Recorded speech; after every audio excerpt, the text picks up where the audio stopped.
মুহূর্তে চলে আসলাম, আজকে তৃতীয়াতে চলে আসলাম। আমরা দেখাচ্ছি এই মুহূর্তে দিনহাটার সেই আকর্ষণের একটি পূজা মণ্ডপ, যে মণ্ডপটিতে কিন্তু বিভিন্ন আদিবাসীদের চিত্র কিন্তু ফুটে তোলানো হয়েছে। আজকে তৃতীয়াতে কিন্তু আমরা চলে আসছি এবং সেই ছবি দেখাচ্ছি। দেখতে পাচ্ছেন কী করে দাঁড়িয়ে আছে, মনে হয় জ্যান্ত মানুষ।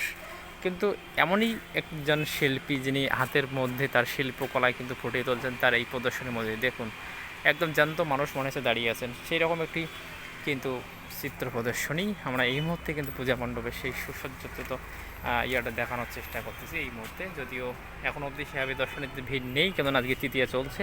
আর আমরা এই দিনহাটা ঘুরতে আসছি এবং সেই ঘোরার ফাঁকেই কিন্তু আমরা আজকে দর্শন করতেছি মূলত এই দিনহাটা মহামায়া হলের যে সংলগ্ন যে পূজা মণ্ডপ, সেই মণ্ডপে আমরা আছি। দেখতেই পাচ্ছেন সেই আদিবাসীদের চিত্র এবং কার্যকলাপের সেই সুন্দর ছবিগুলো। ধন্যবাদ সবাইকে, ভালো থাকবেন, all the best, thank you.